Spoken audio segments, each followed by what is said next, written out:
Welcome to my weekly roundup of what I've been up to in Hackney and Westminster this week.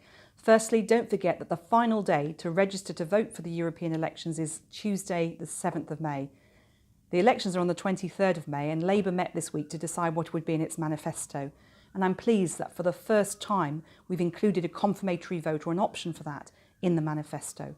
I would have liked to have seen us go further, but given that I don't hold out much hope that the talks between Labour and the government will succeed, and I don't hold out any hopes that the government will call a general election, I'm still betting on a confirmatory vote on whatever deal Mrs May puts to the people, including having Remain on the ballot paper.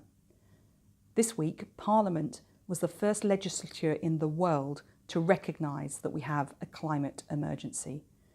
If we learn one thing from Brexit, we know that it's an all-consuming programme and project. I want to see us focus on other things, which is one of the reasons I want to get Brexit sorted by having that confirmatory vote. And if we're going to have an all-consuming project, it has to be climate change. We have made errors over the last 10 and 20 years and more, decisions that were avoided that would have made us put us in a better position now.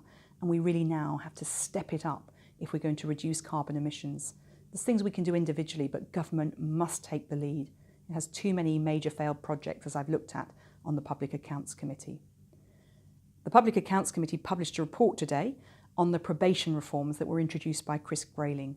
The government itself has now recognised they were a total failure, but is planning to set up a new system. Our concern is that at the pace at which they're doing that, they could be making some of the same mistakes. So we'll be calling them back repeatedly to make sure that we're keeping an eye on progress.